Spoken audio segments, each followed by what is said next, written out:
अस्सलाम वालेकुम दोस्तों, welcome to my channel my simple cuisine. उम्मीद है आप लोग खैरियत से होंगे। मैं हूँ बीना सफदर और मैं लाती हूँ आपके लिए इजी डिलीशियस रेसिपीज़। तो आज मैं आपके लिए बहुत ही मज़ेदार रेशेदार बीफ शामी कबाब की रेसिपी लेकर आई हूँ, जो ऊपर से क्रिस्पी और अंदर से बहुत ही रेशेदार होंगे। और इसको फ्रीज़ करने का तरीका भी मैं इस वीडियो में आपको सिखाऊंगी। तो इस रमज़ान में अपनी सहर और इफ्तार में ये कबाब ज़रूर बनाएं और मेरी रेसिपी से ज़रूर ट्राई करें। तो चलिए रेसिपी स्टार्ट करते हैं। यहाँ पर 1 किलो सादा बीफ लेकर उसके मैंने छोटे छोटे पीसेस कर लिए हैं और छोटे छोटे पीसेस करने से ये जल्दी गल जाता है। तो इसको एक पतीली में डालेंगे और 2 प्याज मैंने इसमें शामिल कर दी हैं। ये दरमियाने साइज की प्याज है जिसको मैंने रफली स्लाइस कर लिया था। 2 टेबल स्पून अदरक लहसुन पेस्ट शामिल करेंगे, 1.5 टेबल स्पून पिसा हुआ धनिया, और ये मेरा अपना घर का बनाया हुआ गरम मसाला है 1 टेबल स्पून। अगर आपको इसकी रेसिपी चाहिए तो आप मुझे कमेंट करके बताएं, तो मैं इसकी रेसिपी भी आपसे शेयर करूंगी। सॉल्ट मैं इसमें 1 टेबल स्पून शामिल कर रही हूँ, आप अपने टेस्ट के अकॉर्डिंग शामिल करेंगे। कुटी हुई लाल मिर्च मैं 1 टेबल स्पून शामिल कर रही हूँ, आप अपने टेस्ट के अकॉर्डिंग शामिल करेंगे। और मैं थोड़े चटपटे कबाब बना रही हूँ तो मैंने थोड़ी ज्यादा लाल मिर्च ऐड की है। सफेद जीरा 1 टीस्पून शामिल करके इसमें मैं तकरीबन 2.5 गिलास पानी शामिल कर दूंगी और इसको मिक्स करके मैं फ्लेम को ऑन कर दूंगी। और जब ये मसाला बॉयल होने लगेगा तो अब मैं इसको कवर करके और फ्लेम को लो कर दूंगी और इस गोश्त के गलने तक पकाऊंगी।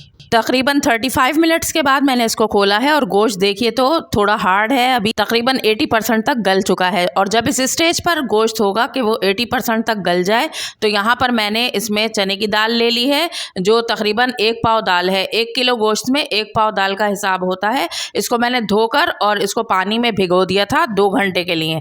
अब इस दाल को मैंने गोश्त में शामिल कर दिया है और अब इसको मिक्स करेंगे। और देखिए अभी इसमें पानी है बाकी गोश्त के अंदर, तो इसी पानी में ये दाल गल जाएगी और गोश्त भी 100% तक गल जाएगा। और अगर पानी नहीं होगा, इसमें खुश्क हो जाएगा, तो आप इसमें गर्म पानी ऐड करेंगे 1 गिलास। ठंडा पानी बिल्कुल शामिल नहीं करेंगे इसमें। और अब इसको कवर करके मैं दाल के गलने तक पकाऊंगी। तकरीबन 25 मिनट्स मैंने इसको और पकाया है और आप देखिए कि इसका पानी ड्राई हो गया है और गोश्त भी अच्छा सा गल गया है और दाल भी गल चुकी है। इस मसाले को मैंने ठंडा कर लिया था और अब यहाँ पर मेरे पास एक घोटना है लकड़ी का, इससे मैं इसको बहुत अच्छे से मैश कर लूँगी। आप चाहें तो सिलबट्टे पर भी इसको पीस सकते हैं। इन दोनों तरीक़ों से पीसने से गोश्त में रेशे बन जाते हैं। अब यहाँ पर मैंने कबाबों का मसाला पीस लिया है और आप देख सकते हैं कि कितना अच्छा सा इसमें गोश्त का रेशा बना है। अब इसमें कुछ मसाले शामिल करेंगे। उसमें 1 बड़े साइज़ की प्याज को मैंने बारीक चॉप कर लिया है, उसको शामिल कर दिया है। 3 हरी मिर्चें बारीक चॉप करके ऐड की है। 1 गड्डी हरे धनिये की मैंने बारीक चॉप करके इसमें शामिल कर दी है।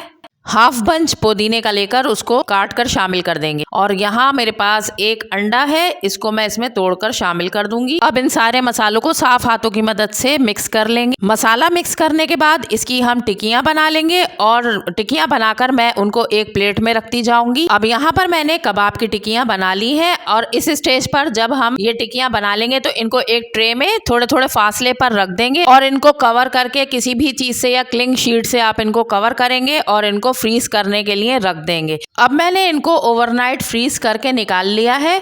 अब इन कबाबों को मैं एक नाइफ की हेल्प से इस तरह से उखाड़ लूंगी। अब मैंने एक प्लास्टिक कंटेनर ले लिया है, इसके अंदर मैं ये कबाब डालकर फ्रीज कर दूंगी। आप चाहें तो जिपलॉक बैग में भी इनको रख सकते हैं और जब मर्जी आए आप इनको निकाल कर डिफ्रॉस्ट करें थोड़ी देर के लिए और इनको फ्राई कर लें। ना तो ये आपस में चिपकेंगे ना टूटेंगे और 2 महीने तक भी ये ख़राब नहीं होंगे, बिल्कुल सही रहेंगे फ्रीज़र में इसी तरह से। अब मैं इनको कवर कर दूंगी और इनको फ्रीज़ कर दूंगी। अब कुछ कबाब मैं फ्राई करके दिखाती हूँ। तो यहाँ पर मैंने एक पैन में मीडियम फ्लेम पर ऑयल को गर्म कर लिया है इनको फ्राई करने के लिए। इसमें एक एक करके मैं ये सारे कबाब शामिल करूँगी और 2 से 3 मिनट तक एक तरफ से मैं फ्राई करूँगी इनको। 2-3 मिनट के बाद मैं इनको पलट दूंगी और दूसरी तरफ से भी मैं ऐसे ही इनको 2-3 मिनट तक फ्राई कर लूँगी। देखें कितना अच्छा सा कलर आ रहा है। अब जो बहुत अच्छे से गोल्डन और क्रिस्पी हो गए हैं उनको मैं निकाल लूंगी और एक प्लेट में रख लूंगी और बाकी के कबाब भी इसी तरह से मैं फ्राई कर लूंगी।